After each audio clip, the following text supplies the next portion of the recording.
నమస్తే తెలుగు వన్ న్యూస్కి స్వాగతం. నేను గోపికృష్ణ. మనతో అమరావతి బహుజన జేఏసీ అధ్యక్షులు బాలకోటయ్య గారు ఉన్నారు. నమస్కారం బాలకోటయ్య గారు. నమస్తే గోపి గారు. మీ ఉద్యమం, మీ పోరాటం, మీ ఆవేదన, మీ ఆక్రందన ప్రజలకి వినబడింది. ప్రజలు బ్యాలెట్ బాక్సుల్లో వాళ్ళు అమరావతి అంటే ప్రత్యేకంగా మిగిలిన ఎన్నో అంశాలు ఉన్నాయి, కానీ అమరావతి ఒక ప్రత్యేకమైన అంశంగా డెఫినెట్గా తీసుకున్నారు అనేది ప్రతిబింబించింది ఎన్నికల ఫలితాల్లో. ఎట్లా తీసుకుంటున్నారు, మీరు ఎట్లా తీసుకుంటున్నారు? ధన్యవాదాలు గోపి గారు. తెలుగు వన్కి మీకు కౌంటింగ్ పూర్తయిన నేపథ్యంలో కూటమి పార్టీకి వచ్చిన విజయ దరహాసం సాధారణ నాకు తెలిసి దీన్ని సునామీ అనాలా ఊచకోత అనాలా అర్థం కావడంలా. ఏదైనా అనుకోవచ్చు. దీన్ని నేనైతే ఊచకోతనే చెప్తాను. తెలుగు ఓటర్లో వైసీపీ పార్టీని ఊచకోత కోశారు. సాధారణంగా ఎన్నికల తర్వాత అందరూ అనే మాట ఏంటంటే తెలుగు ప్రజలు మార్పు కోరారు కాబట్టి కూటమికి విజయం ఇచ్చారు అని అంటున్నారు. నేను మార్పు కోరటంతో పాటు జగన్మోహన్ రెడ్డి గారిని శిక్షించారు. శిక్ష అనేది అంటే ఫలితాలను బట్టి చూసి శిక్ష అనేది చిన్న పదం అవుతుందేమో ఫలితాలను చూస్తే. ఇక ఏదన్నా పెట్టుకోండి దానికి, ఎందుకంటే అంతకు మించి జగన్మోహన్ రెడ్డి గారి పరిపాలనా విధానానికి ప్రధానంగా అమరావతితో పాటు అక్కడ ఆంధ్రప్రదేశ్లో దగాబడ్డ డాక్టర్ సుధాకర్ దగ్గర నుంచి డ్రైవర్ సుబ్రహ్మణ్యం వరకు అన్ని అంశాలు ఈ యొక్క ఓట్లను ప్రభావితం చేసింది. సాధారణంగా నేను హైదరాబాద్లో ఇలాగే టీవీ డిబేట్లతో మాట్లాడుతున్నప్పుడు చాలామంది పెద్ద మనుషులే అడిగేవారు, సేవ్ ఆంధ్రప్రదేశ్ కాదు బాలకోటయ్య గారు, స్లేవ్ ఆంధ్రప్రదేశ్ అనేవాళ్ళు. మీరు బానిసలు వచ్చింది బయటకు రారు, ఇది కదా మాట్లాడింది ఆంధ్రప్రదేశ్ ప్రజలు. మీరు దళితులు బానిసలు, మీరు మాలోళ్ళు బానిసలు, మాదిగోలు బానిసలు, ఎస్టీలు బానిసలు, మైనార్టీ బానిసలు అని అనేవాళ్ళు. ఆఖరికి మీకు అమెరికా పశువు కూడా అనేవాడు, మాలోడా మాదిగోడా హే మీకు ఎందుకురా రిజర్వేషన్లో మెతుకులేస్తాను తీసుకోరా అని. నాకు నిద్రపోతున్నప్పుడు కూడా దుర్యోధనుడు తొలగరగొట్టిన భీమసేనుడి యొక్క ప్రతిజ్ఞల జ్ఞాపకానికి వచ్చాయి. నేను చాలాసార్లు ఆ రోజు అమెరికా నుంచి ఏడ్చుకొద్దామని ట్రై చేసినా కూడా ఆ ప్రయత్నం కూడా చేయటానికి కూడా ప్రభుత్వం నుంచి సహకారం లేదు.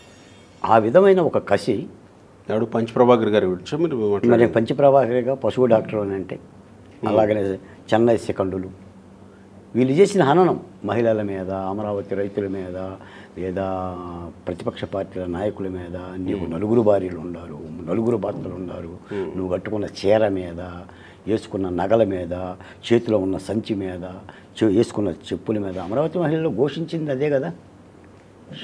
అమరావతిలో ఎండగా ఎండారు, వానగా దడిశారు, బొబ్బలెక్కేలా పాదయాత్రలు చేశారు. నేను మాట్లాడుతా గోపి గారు, ఒక దేవదేవుని పాదయాత్రని ఆపటం అదొక ఎంత అపవిత్రమైన కార్యక్రమం. తిరుపతి పాదయాత్రకి మా మీద దాష్టీకాలు చేయటం, లేదా అరసవల్లి పాదయాత్రకి దుర్మార్గం చేయటం. మీకు మాట గుర్తుందో లేదో, అసలు అమరావతి నుంచి అరసవల్లి లోపల ఈ పాదయాత్రలో పాల్గొన్న మహిళలందరికీ గర్భం వస్తుందని చెప్పి ఒక ఎమ్మెల్సీ అన్నాడు. ముఖ్యమంత్రి సంతోషపడ్డాడే తప్ప ఇది తప్పు అని అన్నా.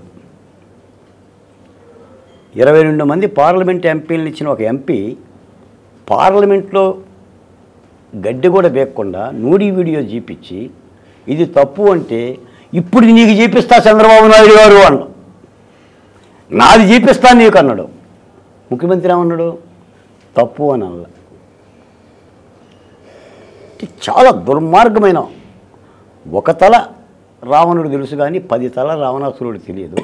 అలాంటి పరిపాలనకు సంబంధించిన తీర్పు ఈ రోజున ఆంధ్రప్రదేశ్లో వచ్చింది అనుకుంటున్నాం. నెల్లూరులో అనుకుంటా మహిళలు పాదయాత్ర చేసుకుంటూ వెళుతుంటే మహిళలకు సంబంధించి ఆ బయో టాయిలెట్లు ఉంటాయి కదా, వాళ్ళతో పాటు వాటిని తీసుకెళ్తూ ఉంటారు. వాటిని అక్కడ లేకుండా చేసిన సందర్భం ఒకటి నాకు గుర్తొచ్చింది. బయో టాయిలెట్లు లేకుండా చేయటం ఏంటి సార్? అసలు వర్షంలో అన్నం తిన్నామండి. మాకు శిబిరాలు వేసుకోవడానికి ఏ స్థలాన్ని కూడా ఇవ్వకపోతే ఆ స్థలాలను మొత్తం కూడా ఆ ఇచ్చిన రైతులకి హెచ్చరికలు చేస్తే గుడారాలు వేసుకొని ఆడవాళ్ళు చాలా ఇబ్బందులు పడ్డాం. అందుకని నేనేమంటానంటే ఒక ఉద్యమకారుడిగా జనసేన, తెలుగుదేశం పార్టీ, భారతీయ జనతా పార్టీ కూటమి కట్టడం, ఎన్నికల్లో పోటీ చేయటము, జగన్మోహన్ రెడ్డి గారి తప్పిదాలను ప్రజల్లోకి తీసుకెళ్ళటం, రాజకీయ పోరాటం చేయటం, ఇదంతా ఒక ఎత్తు. అసలు ప్రధానంగా మాలకి దారం ఉన్నట్టుగా జగన్మోహన్ రెడ్డి గారి ఓటమికి అమరావతి ఉద్యమంతో పాటు ఆ రాష్ట్రంలో ఆయా సామాజిక వర్గాలు పడ్డ ఆవేదన, అంటే అరాచకాన్ని, అంటే పాపిష్టి ఫాసిస్టు ప్రభుత్వాలను ప్రజలు ఎలాగైనా శిక్షిస్తారండి. ఇంకొకటి, జనాలు రాజధాని విషయంలో రియలైజ్ అయ్యారనే అనుకోవాలా? మొత్తం రాష్ట్ర వ్యాప్తంగా రాజధాని విషయంలో తిరుపతి వాళ్ళకి ఏం పని, రాజధాని విషయంలో కర్నూలు వాళ్ళకి ఏం పని, రాజధాని విషయంలో చిత్తూరు వాళ్ళకి ఏం పని, రాజధాని విషయంలో శ్రీకాకుళం వాళ్ళకి ఏం పని, ఇది కదా మొదట మనం విన్నాం 3 రాజధానులు అన్న తర్వాత. గోపి గారు, మీకు ఒక మాట వినండి. ఎన్నికలు పూర్తయిన తర్వాత లండన్ వెళ్ళటానికి ముందు ఇదే ముఖ్యమంత్రి గారు, మాజీ ముఖ్యమంత్రి జగన్మోహన్ రెడ్డి గారు ఐపాక్ టీంకి వెళ్ళి ఏం చెప్పాడు? 151కి పైగానే 151+ అన్నాడు, 22+ అన్నాడు. సత్యదూరమే కదా, అది పచ్చి అబద్ధమే కదా. అమరావతి విషయంలో కూడా అలాంటి ప్రచారమే చేశారు సార్. నేను అదే అంటున్నా. ఎస్, మనకి అమరావతి రాజధాని కావాలి. అమరావతిలో రాజధాని రైతులు పడుతున్న ఆవేదన మనం కళ్ళారా చూస్తున్నాం. డెఫినెట్గా ఇలాంటి ఆవేదన పడకూడదు ఈ రైతులు అని మిగతా ప్రాంతాల వాళ్ళు కూడా ఫీల్ అయ్యారా అని అంటున్నా నేను. అనుకున్నారు కాబట్టే, ఫీల్ అయ్యారు కాబట్టే సోషల్ మీడియాలో హల్చల్ చేస్తుంది. ఒక మాట చెప్తా. శ్రీకాకుళం చితగొట్టింది, విజయనగరం విరగొట్టింది, విశాఖ విసిరిగొట్టింది, తూర్పుగోదావరి తరిమి కొట్టింది, పశ్చిమ గోదావరి పాతరేసింది, కృష్ణా కూల్చేసింది, గుంటూరు కారం కొట్టింది, ఒంగోలు ఓడగొట్టింది, నెల్లూరు నేలగూల్చింది, చిత్తూరు చీకొట్టింది, కడప కాల్చేసింది, కర్నూలు ఖతం చేసింది, అనంతపురం అంతం చేసింది. ఇది జగన్మోహన్ రెడ్డి గారికి చిరుకు కానుకగా 2 ఒకట్లు ఇచ్చారు ఆంధ్ర రాష్ట్ర ప్రజలు. కడపలో కూడా లేదు కదా, బిషాను ఎత్తేసారు కదా సార్. ఇదంతా కూడా అంటే ప్రజలు ఎట్లా ఫీల్ అయ్యారు? ఇంకొకసారి జగన్మోహన్ రెడ్డి వస్తే ఏం జరుగుతుందని ఫీల్ అయ్యారు? ఎందుకు ఇంతలా కంప్లీట్గా ప్రతిపక్ష హోదా కూడా లేకుండా చేశారు? మీ ఎడిటర్ కంఠంలేని నిర్మించిన ఈ రాజధాని ఫైల్స్ సినిమాలు కూడా మీరు చూపించారు. అంటే ఒక అహంకారానికి, అహంకారం రాజ్యాధికారానికి వస్తే ఎలా ఉంటుంది అని. మళ్ళీ జగన్మోహన్ రెడ్డి వస్తే అనే మాటని ఊహించలేము.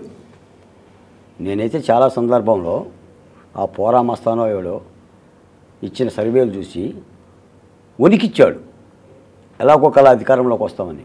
వస్తే ఆంధ్రప్రదేశ్లో ఇదే జరుగుతుంది, ఈ విధ్వంసం జరుగుతుంది. మీరు ఒక మాట అన్నారు, మళ్ళీ వస్తే నేను బతకను. అది ఆఫ్లైన్లో అన్నారో ఆన్లైన్లో అన్నారో ఎన్నోసార్లు అన్నారు. మేము వలసపోవాలి, ఆ పరిస్థితికి వెళ్ళిపోయారా? నేను నిజంగా చెప్తున్నాను సార్. సార్ ఆయన రాడు కాబట్టి, రాలేడు కాబట్టి నిజంగా అలాంటిది కనుక రాజధాని కనుక మళ్ళీ జగన్మోహన్ రెడ్డి లాంటి వచ్చి విశాఖలో ప్రమాణం స్వీకారం జరిగితే 2 జరిగాయి. అది కూడా చెప్పాను నేను డిబేట్ సాక్షి. ఒకటి, రాజధాని రైతుల ఆత్మహత్యలు జరిగాయి, లేదు అంటే రాజధాని రైతుల ఉద్యమ ఆత్మాహుతి దళాలు ఏర్పడాయి. మళ్ళీ వచ్చుంటే నేను రాష్ట్రమే 3 రాష్ట్రాలు కోరాలని మీ డిబేట్లో అని చెప్పి, నా మధ్యాంధ్ర రాష్ట్రం కోసం కొట్లాడతానని చెప్పి మాట్లాడి, అంటే ఒక ప్రాంతం మీద విషం కక్కటం, ఒక రైతుల మీద విషం కక్కటం, ఒక సమైక్యంగా చిన్న రాష్ట్రాన్ని, అంటే చట్టాల ద్వారా శాసనాల ద్వారా నిర్మితమైన రాజధాని మీద ఇంత విషం కక్కటం అనే ఒక ఈ విధ్వంసం తప్పనిసరిగా ఈ ఓటమిలో జగన్మోహన్ రెడ్డి గారికి సంబంధించిన అపజయంలో కీలక పాత్ర. మీ రాజధాని ఫైల్ సినిమాతో సహా ఖచ్చితమైన టైంలో వచ్చింది. దానికి అంత శ్రమ కూర్చారు. మీ సినిమా కూడా మీరు చాలా కష్టాలు పడ్డారు కదా సార్. సినిమా నిర్మాణానికి కానీ, లేదా సినిమాని సెన్సార్ బోర్డు దాటి రావటానికి కానీ ఎన్నో కష్టాలు పడ్డారు కదా నిర్మాత గారు. కాబట్టి ఒక కసిగా పైపెచ్చు అమరావతి నుంచి అమెరికా వరకు, ఓటర్లు కూడా అమరావతి నుంచి అమెరికా వరకు అన్ని రాష్ట్రాలు కసిగా వచ్చేసి గంపగుద్దంగా గుద్ది మరి కూటమి పార్టీలు గెలిపించింది. ఇప్పుడేమంటుంది అమరావతి? ఇప్పుడు అమరావతి ముందేంటంటే మన హాస్పిటల్లో ఉన్న పేషెంట్ లాగా వెంటిలేటర్ మీద పేషెంట్ కనుక అయితే ఇంటికి వస్తాడో ముందు ప్రజాస్వామ్యం ఊపిరి పీల్చుకుంది. ప్రజాస్వామ్యం బతికింది ఆంధ్ర. ఊపిరి పీల్చుకుంటుంది. మనం అన్నాం, మీరు ఎన్నోసార్లు అన్నారు అమరావతి ఊపిరి పీల్చుకో. అంటే కోర్టుల్లో తీర్పులు వచ్చిన ప్రతిసారి అమరావతి ఊపిరి పీల్చుకో అనే మీడియాలో వార్తలు వస్తూ ఉంటాయి. ఇప్పుడు సంపూర్ణమైనటువంటి స్వేచ్ఛ శ్వాస తీసుకుంటుంది. ఇప్పుడు ఆ రాజధాని కళలు ఫలిస్తాయి అని చెప్పేసి అని భావిస్తున్నాం. నాకైతే ఏమనిపిస్తుందంటే నెర్రలిచ్చిన నేల మీద వాన చినుకు పడ్డట్టు, మోడువారిన చెట్టు చిగిరించినట్టు ఆంధ్రప్రదేశ్లో ప్రజాస్వామ్యం పుష్పించిందనిపిస్తుంది. నేనైతే స్వతహాగా ఆర్థికంగా ఛిద్రమయ్యా, కుటుంబపరంగా ఛిద్రమయ్యా. అంటే భార్యాబిడ్డలకు కూడా సమయాన్ని పెట్టలేని ఒక అభద్రతాభావంలోకి వెళ్ళా. మా నాన్నని ఏం చేస్తారని నా కొడుకు భయపడే స్థితికి వచ్చాం. తెల్లారుజాము 5ంటికి 20 మంది 25 మంది పోలీసులు ఒక గ్రామసీమలో చుట్టుముట్టు హౌస్ అరెస్టులు చేస్తుంటే అలాంటి పల్లె ప్రజలకు తెలియదు. ఒక పోలీసు వస్తేనే ఎలా ఉంటుంది గ్రామాల్లో, 25 మంది పోలీసులు వస్తే భయానకంగా ఉంటుంది. అలాంటి సన్నివేశాలు చూసాం. గుండె ధైర్యంగా ఉన్నాం. కాకపోతే ఒక దళిత ఉద్యమాల స్ఫూర్తి, ఒక ఉద్యమ నరకం. నేను కొంత పెద్దవాళ్ళతో తిరిగిన వాడిని కాబట్టి కలేకూరి ప్రసాద్ కానీ, శివసాగర్ గారు కానీ, నా గురుతుల్యుడు డాక్టర్ బాలగోపాల్ గారు మానవ హక్కుల సంఘం నాయకులతో వెళ్ళ తిరిగాం కాబట్టి అనుభవంతో ధైర్యంగా నేను ఒక మాట చెప్పాను సార్. ఈ సన్నివేశంగా మొన్న 5 ఏళ్ల పరిపాలనలో రాజకీయ పార్టీ నాయకుల మీద ఏదన్నా కార్యకర్తల మీద ఏమైనా కేసులు పెట్టినా రక్షించడానికి ఆ పార్టీ మధ్యాహ్నం మోషనో అర్ధరాత్రి మోషనో కోర్టులో వేయటానికి ఉందో తప్ప నాకైతే ఏదీ లేదండి. రెక్కలే నా ఆస్తిపాస్తులు. నడి రోడ్డు మీద టాటర్తో గుద్దిచ్చిన, లారీతో చంపిన, దండేయటం తప్ప ఏమీ లేదు. అంత గుండె ధైర్యంతో దిటువుగా నేను నమ్ముకున్న అంబేద్కర్ గారిని, నేను నమ్ముకున్న రాజ్యాంగ సూత్రాలని మీకు మాట చెప్తా. శ్రీకాళహస్తిలో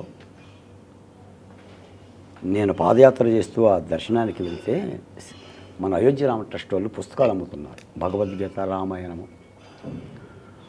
అమ్ముతున్న మేనేజర్ నన్ను చూసి బాలకోటే గారు నమస్కారం అని చెప్పేసి, మీ డిబేట్లు వింటుంటానండి, మీ ఉపన్యాసం వింటుంటాను, ఈ పుస్తకాలు మీకు పనికొస్తాయి సార్, మొత్తం సెట్ మీకే ఇస్తాను, సగం రేటుకి నా డబ్బులు వేసుకొని ఇస్తానని చెప్పేసానని సగం ధరకి ఇస్తే రామాయణము మహాభారతము శ్రీకృష్ణుల గీత తెచ్చి తలగడ దగ్గర పెట్టుకొని జగన్మోహన్ రెడ్డి గారి మీద యుద్ధం చేయటం కోసం అధ్యయనం చేశాం.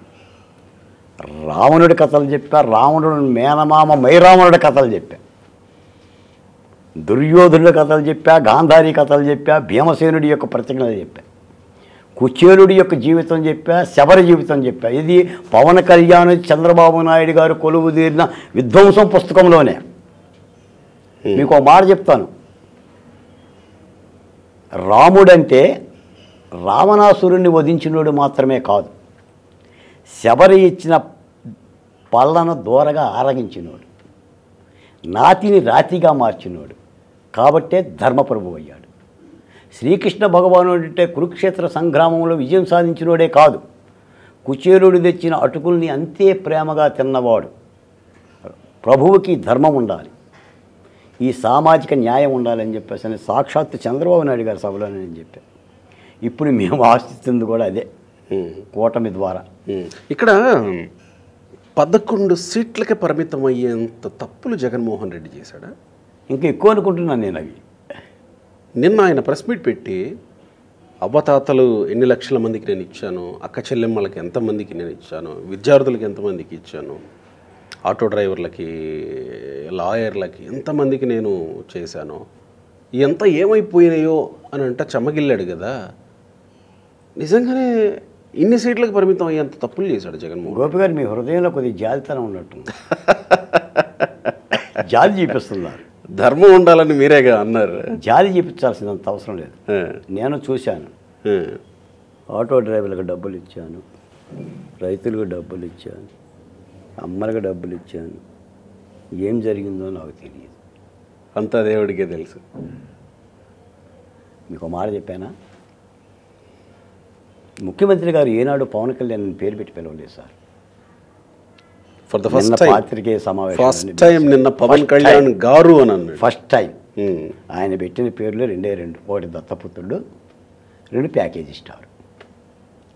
పిల్లల దగ్గరికి కూడా పవన్ కళ్యాణ్, పిల్లల దగ్గరికి వెళ్ళి కూడా పవన్ కళ్యాణ్కి 3 భార్యలు అని చెప్పిండండి ముఖ్యమంత్రి గారు. అవును, అదేదో విద్యా దీవెనను అమ్మఒడి కార్యక్రమంలోనూ అనుకుంటా. నేను చాలాసార్లు మొన్న చెప్పా, ఒక్క మాటతో చెప్తా. మీకు గాంధారీదేవి కథ తెలుసా? లేదండి, తెలీదు. మహాక్షేత్రం కురుక్షేత్రం అయిపోయిన తర్వాత కౌరవులందరూ వధించబడతారు, దుర్యోధన దుశ్శాసన ఇత్యాది అందరూ. ఆ సమాచారం గాంధారీదేవి తెలుస్తుంది. ధృతరాష్ట్రుడి దగ్గరికి వెళ్ళి, అయ్యా యుద్ధంలో బిడ్డలందరూ చనిపోయారంట, మీరు అనుమతిస్తే కళ్ళగంతలు తీసి బిడ్డలను చూసి వస్తాను అంటాడు. వెళ్ళిరా అంటాడు. మేము వెళ్తుంది. వెళ్తే అన్ని శకలాలే ఉంటాయి అక్కడ, కాళ్ళు దిగి చేతులు దిగి శిరసలు పగిలి అందరూ చచ్చిపోయి ఉంటారు. వగచి వగచి వగచి ఏడుస్తుంది. ఇప్పుడు మన ముఖ్యమంత్రి గారు ఇలా చూసినట్టుగా వెళ్ళి ధర్మరాజును అడుగుతుంది, ధర్మనందన, ఈ వృద్ధాప్య వయసులో పెద్దనాన్న పెద్దమ్మలు ఉన్నారన్న సంగతి మర్చిపోయావా? 2 బిడ్డలనన్నా బతికించాల్సిన జాలి దయ నీకు కలగలేదని అడుగుతుంది. అప్పుడు ధర్మనందన అంటాడు, పెద్దమ్మ, శ్రీకృష్ణ భగవానుడు రాయబారానికి వచ్చినప్పుడు ఈ మాత్రపు ప్రశ్న నీకు జనించుంటే, ఈ ఇంగిత జ్ఞానం ఉంటే అసలు యుద్ధమే జరిగేది కాదు కదా అని. కృష్ణ భగవానుడు రాయబారానికి వచ్చినప్పుడే గనక ఈ ఆలోచన ఉంటే ఇలా జరిగేది కాదు పెద్దమ్మ అని చెప్తాడు. అందుకని జగన్మోహన్ రెడ్డి గారు కూడా నాకేం తెలియదు అంటున్నాడు కదా. న్యాయస్థానం అమరావతిని 3 రాజధానులు చేసే హక్కు శాసనసభకు లేదు, అది ఆల్రెడీ తీసుకున్న నిర్ణయం, అది విభజన చట్టం ద్వారా వచ్చిన ఒక వరం అని చెప్తే విన్నాడా? రాజధాని రైతులు 1630 రోజులుగా అదే శిబిరాల్లో అలమటిస్తుంటే ఆకుపచ్చని కొండవాలు కట్టి చీరలు ధరించి ఈనాడన్నా పరామర్శించాడా? ఒక మంత్రిని పంపించాడా? పోనీ ఒక కలెక్టర్ని పంపించాడా? ప్రజాస్వామికంలో పంపించడం ఒక లెక్క, మానవతా ధర్మంతో వచ్చిన కృష్ణదేవరాయలు లాంటి వాళ్ళకి టికెట్టే అక్కడ కాదు ఇక్కడ అని చెప్పాడు కదా. అదే మానవత్వం పాదయాత్రతో మాకు కాస్త ఆశ్రయం కలిగించిన రెడ్డి పరిస్థితి ఏమైందో చూసాం కదా. మరి దీన్ని ఏమంటారు? ఇదే కదా గాంధారీదేవి యొక్క పరిస్థితి. కాబట్టే 2-1 మిగిలింది.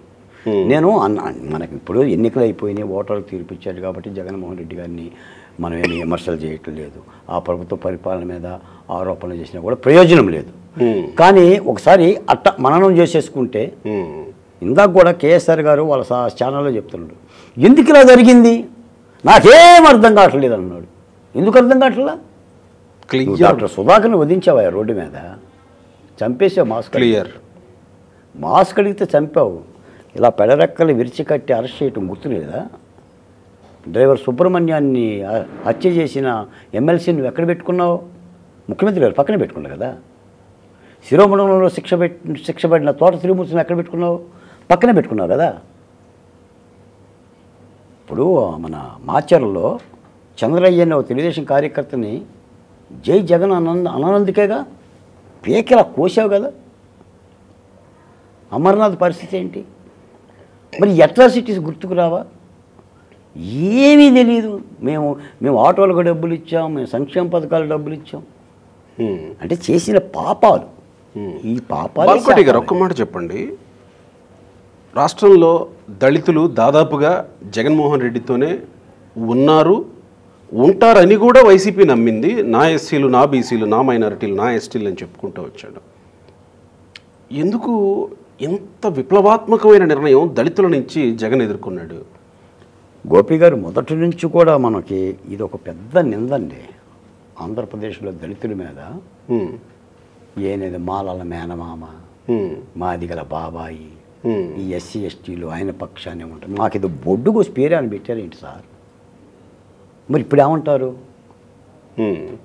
ఇప్పుడు 36 ఎస్సీ ఎస్టీ నియోజకవర్గాల్లో దాదాపు అత్యధిక శాతం కూటమే కదా, 30కి పైగా. మరి ఇప్పుడేమంటారు? ఇప్పుడు ప్రజాస్వామిక క్రతువులో అన్ని సామాజిక వర్గాలు ఓట్లు వేస్తాయి సార్.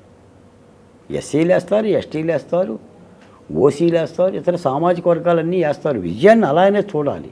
నువ్వు ఒక కులానికి పేరు పెట్టేసి బొడ్డు కోసి ఎందుకు వస్తారు? ఇప్పుడే కాదు సార్, గడిచిన ఎన్నికల్లో కానీ 2099లో కానీ 2004లో కానీ 2009లో కానీ ప్రభుత్వాలు మారుతాయి. ప్రభుత్వాలు నువ్వు దుష్టపాలన చేసావు, పాపిష్టి పాలన చేసావు, మడతేసి తీసి అవతల కొట్టారు. కనీసం మైనారిటీలు బీజేపీ కూటమితో ఉండడం వల్ల మైనారిటీలు నాతో ఉంటారని వైసీపీ అనుకున్నారు. అక్కడ కూడా ప్రభావం చూపించినట్టు కనపడలేదు. అంటే గోపి గారు ఇక్కడ చాలా ప్రధానమైన అంశం ఏంటంటే ఆంధ్రప్రదేశ్ ఎన్నికలకు సంబంధించి కేంద్రాన్ని కూడా చూడలేదు సార్. కొట్టర్లో భారతీయ జనతా పార్టీని చూడాల, భారతీయ జనతా పార్టీ అధ్యక్షుల వల్ల, ప్రధానమంత్రి నరేంద్ర మోడీని చూడాల. చంద్రబాబు నాయుడు గారు జగన్మోహన్ రెడ్డిని చూశారు. ముఖ్యంగా అసలు జగన్మోహన్ రెడ్డిని గారు ఉంచాలా తుంచాలా చూశారు. తుంచాలనుకున్నారు, తుంచేశారు. అంతే అంతే. ఇక్కడ జగన్మోహన్ రెడ్డి గారే ప్రధాన అంశం. ఏ వన్ ఛాన్స్ అని చెప్పేసి అన్ని పరిపాలనలోకి వచ్చాడో ఆ జగన్మోహన్ రెడ్డి గారే ప్రధానమైన కొత్తపోయాడు. మరి ఇప్పుడు ఆంధ్రప్రదేశ్ దేనికోసం ఎదురు చూస్తోంది? ఎన్డీఏ ప్రభుత్వంలో రెండవ అతిపెద్ద పార్టీ తెలుగుదేశం పార్టీ. అదే స్థాయిలో అంతే ప్రాధాన్యత కేంద్రంలో ఉండే అవకాశం ఉంది. ఎందుకంటే కేంద్రంలో కూడా బొటాబొటీనే బీజేపీకి వచ్చింది కాబట్టి ఎన్డీఏలో కీలకమయ్యే అవకాశం ఉంది. ఇప్పుడు ఆంధ్రప్రదేశ్ రాష్ట్రం ఏమి ఎదురు చూస్తోంది? గోపి గారు మీరు గమనించారో లేదో, ఆంధ్రప్రదేశ్ ఓటర్లు ఇప్పుడు చంద్రబాబు నాయుడు గారికి 2 వరాలు ఇచ్చారు. ఆయన 40 ఏళ్ల రాజకీయ చరిష్మాలో ఇంతటి బృహత్తరమైన బహుమతి ఎప్పుడు లభించుండదు. 94 అనుకున్నారు, దాన్ని తలదన్ని ఇప్పుడు ఇచ్చారు. 83లో రామారావుకి లభించింది, మళ్ళీ ఇప్పుడే లభించినట్టుంది. నిజానికి ఎంత సంతోషదగ్గ విషయం అంటే చంద్రబాబు నాయుడు గారు ఆయన పడ్డ ఆవేదనలో తన భార్య భువనేశ్వరదేవిని అసెంబ్లీలో అవమానం జరిగినప్పుడు ఇది కౌరవ సభ, దీన్ని గౌరవ సభగా మార్చినప్పుడు నేను వస్తానని చేసిన ప్రతిని కానీ, శపథం, 53 రోజులు జైలు గోడల మధ్య జరిగిన జీవితం కానీ, ఆ ఆవేదన కానీ, లేదా తెలుగుదేశం పార్టీ కార్యకర్తల మీద దాడులు చేసినప్పుడు కానీ, కార్యాలయం మీద దాడులు చేసినప్పుడు కానీ, ఇంటి మీద దాడులు చేసినప్పుడు కానీ, ఆఖరికి లోకేష్ లాంటి యొక్క నాయకుడు రోడ్డు మీద కూర్చున్నప్పుడు, ఆయన సభల్లో కుర్చీని మైకిని లాగేసుకుంటున్నప్పుడు, తండ్రిని లోపల పెడితే లోకేష్ పడ్డ వేదన, భార్య పడ్డ వేదన, దానిని కూడా ఎగతాళి చేయటం మనం చూసాం కదా వాళ్ళ మీడియాల్లో. చంద్రబాబు నాయుడు కళ్ళమ్మట నీళ్లు పెడితే దాన్ని ఎగతాళి చేసి ఆనందించారు. ఈ యొక్క పడ్డ వీటన్నిటి నేపథ్యంలో ఒక అద్భుతమైన వరానంగా ముఖ్యమంత్రి పీఠం ఇచ్చారు. రెండోది పార్లమెంట్లో 4వ పెద్ద పార్టీగా, రెండవ పెద్ద పార్టీ ఎన్డీఏలో పార్లమెంట్లో 4 బహుమతిని ఇచ్చారు. ఈ రోజున కేంద్రంలో ఎన్డీఏ ప్రభుత్వంలో మళ్ళీ పాతకాలంలో చంద్రబాబు నాయుడుకు ఒక సదవకాశం వచ్చింది, అదొక వరం. కాబట్టి ఇప్పుడు ఎన్డీఏలో భాగమయ్యారు కాబట్టి అమరావతిని గాడి పెట్టడానికి కానీ, ఆర్థికంగా కానీ అన్ని అంశాల్లో కూడా కేంద్ర ప్రభుత్వాన్ని ఒప్పించో మెప్పించో ఓ సరైన దిశగా పరిపాలన చేసుకోవడానికి కూడా ఒక మంచి అవకాశం లభించింది. కాబట్టి ఈ 2 వరాలతో రాష్ట్రం అంటే చితకబడిన రాష్ట్రం, శిథిలమైన రాష్ట్రం మళ్ళీ గాడిలో పడుతుందని అనుకుంటున్నాను. ఇది చంద్రబాబు నాయుడికి ప్రజలిచ్చిన వరాలు. మీ ఉద్యమం, అమరావతి ఉద్యమం, మహిళలు, రైతులు, దళితులు, బహుజన జేఏసీ, పరిరక్షణ సమితి, వీళ్ళందరూ ఒక్కొక్కరిగా చేసిన ఉద్యమాలన్నీ రాష్ట్ర ప్రజలకు గుర్తుండే ఉంటాయి. ప్రస్తుతానికి మీరే ఉన్నారు కాబట్టి, బహుజన జేఏసీ అధ్యక్షులుగా బాలకోటయ్య గారు నా ముందున్నారు కాబట్టి, ఇంత ఉద్యమం చేసిన బాలకోటయ్య గారుకి ఇప్పుడు ప్రభుత్వంలోకి వచ్చినటువంటి పార్టీల అధినేతలు ఏం కావాలి ఆంధ్రప్రదేశ్కి, ఏం కావాలి అమరావతికి, ఏం చేయాలి బాలకోటయ్య లాంటి వ్యక్తులకి అని ఓ 2-3 వరాలు కోరుకోమంటే ఎలాంటి వరాలు కోరుకుంటారు? గోపి గారు, నేను మీకు చెప్పాలని ఉన్న మాట కూడా ఇదే. అవునా? మన ఇద్దరి యొక్క మానసిక స్థితి కనెక్ట్ అవుతుందేమో నాకు తెలియదు కానీ ఈ ప్రభుత్వాన్ని 3 వరాలు కోరుకోమంటే ఏం కోరుకుంటావు బాలకోటయ్య అనే ప్రశ్న ఏమైనా వస్తుందో నేను చూస్తున్నాను. అవునా? ఖచ్చితంగా ఆ ప్రశ్న అడిగారు, దేవుడి ప్రత్యక్షం అయితే అడిగినట్టుగా. ఖచ్చితంగా నేను 3 వరాలు అయితే కూటమి ప్రభుత్వాన్ని కోరుకుంటున్నాను. 1, అమరావతి నిర్మాణం, అభివృద్ధి, రక్షణ. రక్షణ ఏంటి మళ్ళీ?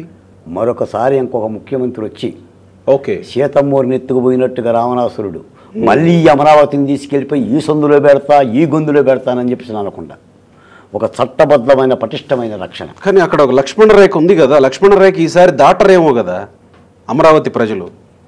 అమరావతి ప్రజలు 2019లో వైసీపీని గెలిపించి లక్ష్మణ రేఖ దాటారు, ఈసారి దాటరు కదా. అసలు ఇది రాజధాని అనేది ఎన్నికల్లో జయాపజయాలకు సంబంధించిన అంశం కూడా కాదు.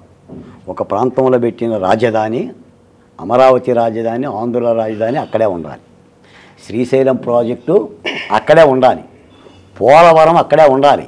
కియా అక్కడే ఉండాలి. ఇది కదా అభివృద్ధి. ఇక్కడ తెచ్చి అక్కడ పెడతా, అక్కడ తెచ్చి ఇక్కడ పెడతా అని కలతలు పెట్టడం కాదు కదా. జగన్మోహన్ రెడ్డి గారు చేసిన ప్రధానమైన తప్పిది ఇదే కదా. అసలు తొలిసారిగా జగన్మోహన్ రెడ్డి గారి మీద తొడగొట్టింది, నిలబెట్టింది, స్వరావం వినిపించింది కూడా అమరావతి రైతులే కదా. అందుకని రాజధానికి ఒక రక్షణ ఉండాలి. Okay, fine. చట్టాల పరంగా, శాసనాల పరంగా.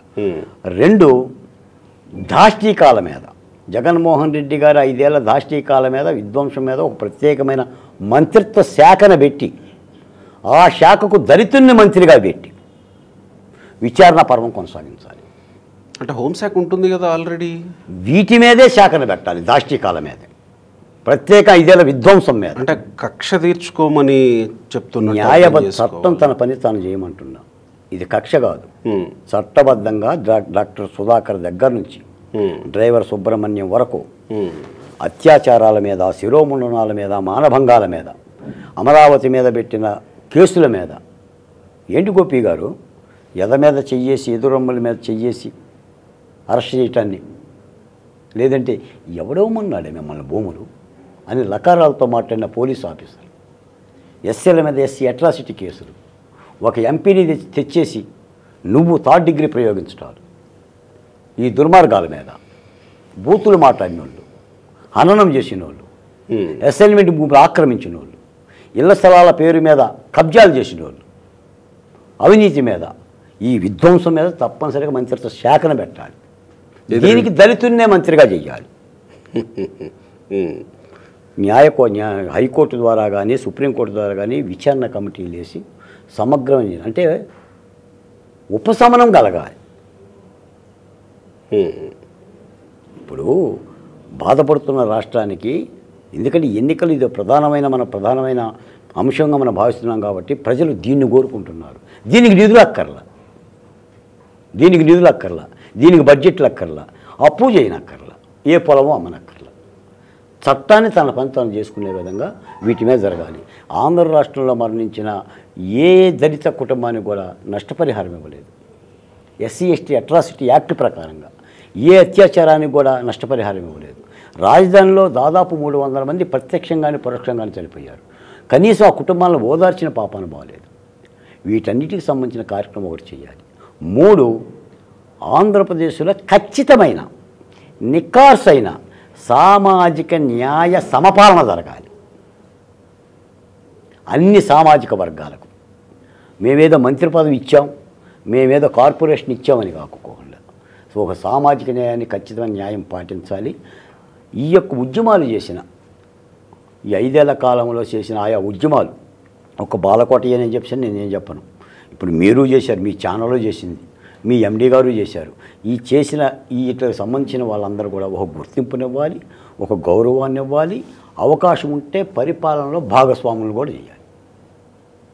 ఈ 3 మాత్రం చంద్రబాబు నాయుడు గారిని కలిసినా నేను కోరుకుంటా, పవన్ కళ్యాణ్ గారిని కలిసినా నేను కోరుకుంటా, లోకేష్ గారిని కలిసినా నేను కోరుకుంటా. ప్రజలు కూడా ఇదే కోరుకుంటారు. ఇవి 3 జరిగితే ప్రజలు సంతోషంగా ఉంటారని అనుకుంటున్నారు, శాంతిస్తారు. ఇప్పుడు గోపి గారు, Telugu Desam party manifesto Telugu Desam party అమలు జరుగుతుంది, జనసేన మేనిఫెస్టో జనసేన అమలు జరుగుతుంది, Bharatiya Janata party manifesto Bharatiya Janata party అమలు జరుపుతుంది.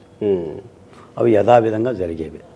వాటికి కాలము, సమయము, నిధులు, నేను చెప్పిన దానికి నిధులు అక్కర్ల, సమయము, కాలం ఉంటే సరిపోయింది.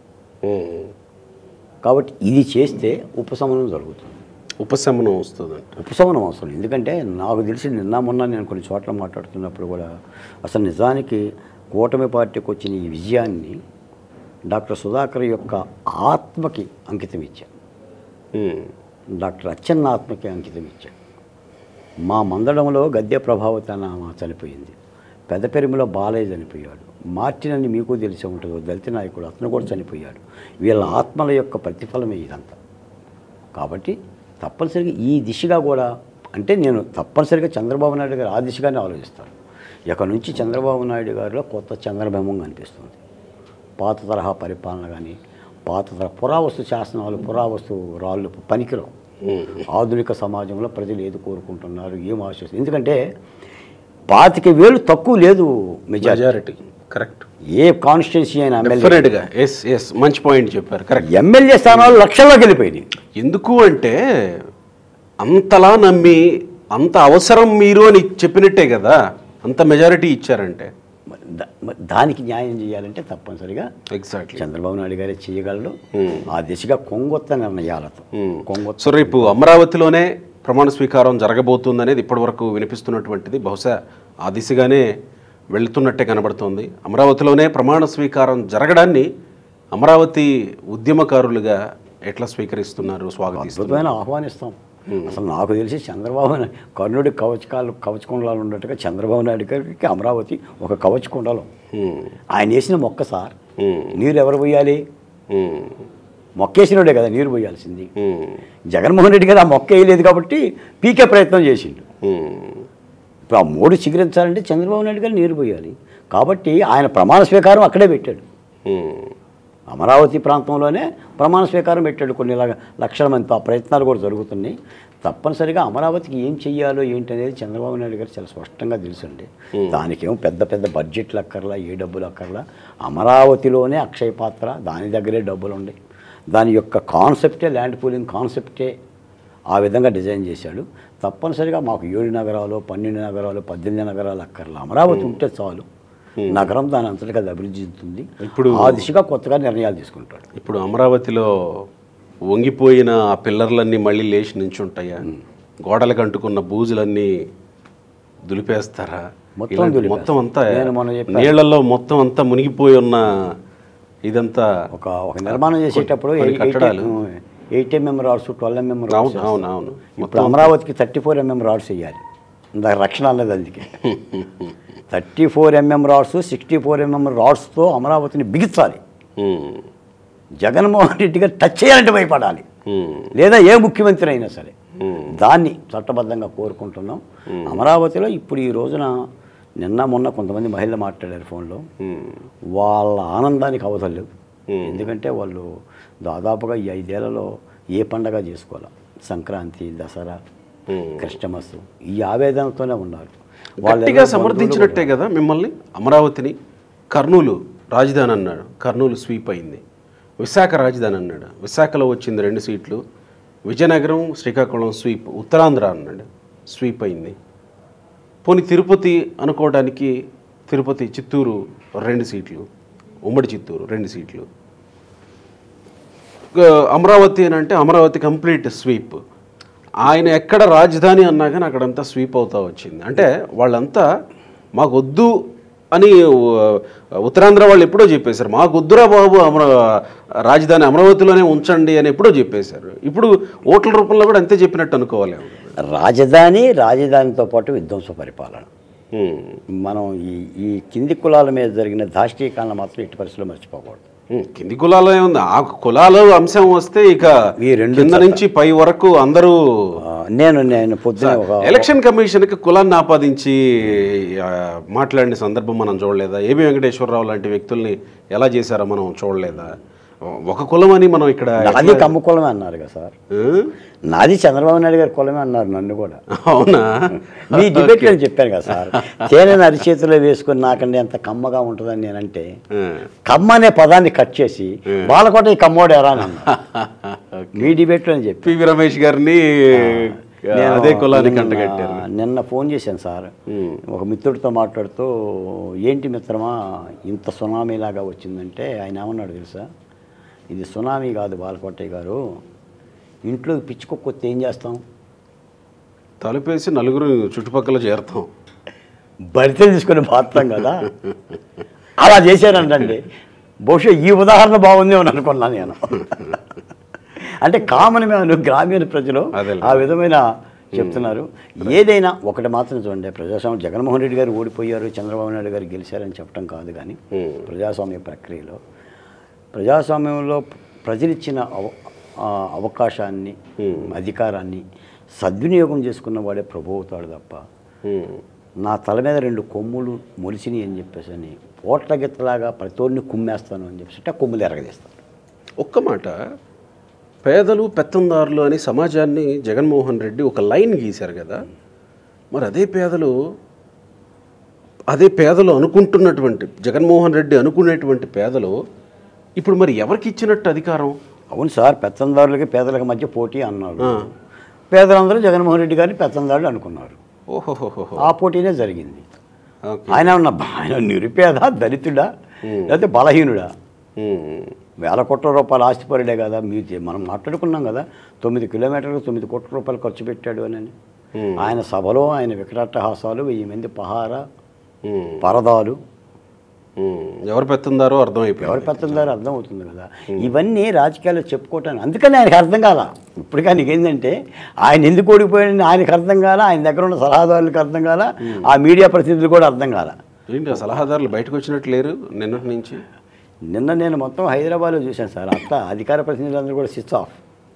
ఎవరు డిబేట్లకు రావటానికి, మీడియా ముందు రావటానికి ఎవరో సిద్ధంగా నిండదు. ఒక విధంగా చెప్పాలంటే దీన్ని ఎలా వర్ణించాలో అర్థం కావడంలా మనకు కూడా. నేను కూడా డిక్షనరీలో పదాలను ఎత్తుకుంటున్నా. ఊచకోత, రంపపు కోత. లేదు, ప్రజలు ఏదో ఆశిస్తున్నారు, ప్రజలకు ఏదో కావాలి, అది గమనించాలి ప్రస్తుత ప్రభుత్వం ఇప్పుడు ఏర్పడబోయే. ఇదే కావాలండి. ఎగ్జాక్ట్లీ. రాజధాని ప్రజలు ఏదో ఆశిస్తున్నారు. ప్రజలకి ఆంధ్రప్రదేశ్కి భాగ్యనగరం ఎలా అయితే దాదాపు 1,00,000 కోట్ల రూపాయల ఆర్థిక సంపదగా నెలసిల్లిందో, తెలంగాణ రాష్ట్రం మొత్తం కూడా ఆర్థికంగా ఆధారపడిందే హైదరాబాద్ మీద. అలాంటి రాజధాని కావాలని కోరుతున్నారు.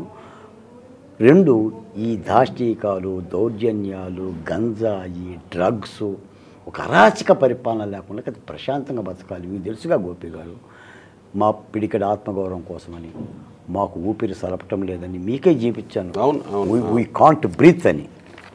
ఇవన్నీ చేసుకొని రాష్ట్ర వ్యాప్తంగా మేము మా దళిత బిడ్డల దగ్గర ఇంకో అమరులైన వాళ్ళు ఇలా ఫోటోలు వేసుకొని, ఇలా కరపత్రాలు వేసుకొని, వాల్ పోస్టర్లు వేసుకొని ఈ ఊపిరి సలపలేదు సార్. కాబట్టే ప్రజలు ఈ తరహా తీర్పిచ్చారు. ఇప్పుడు ప్రజలు కూడా కూటమి నుంచి అదే ఆశిస్తున్నారు. 1000 కోరికలు ఆలోచిస్తున్నారు. చంద్రబాబు నాయుడు గారు అలాంటి కొత్త తరహా పరిపాలన అందించాలని చెప్పేసి నేనైతే చాలా ఆశపడుతున్నా. ప్రజల యొక్క ఆవేదన నుంచేసి అలాంటి యొక్క కొత్త సూర్యోదయం వస్తుందని కూడా, ఒక కొత్త చంద్రబింబాన్ని చూస్తామని కూడా కోరుకుంటున్నాం. దిశగా నడవాలి. Thank you. ధన్యవాదాలు.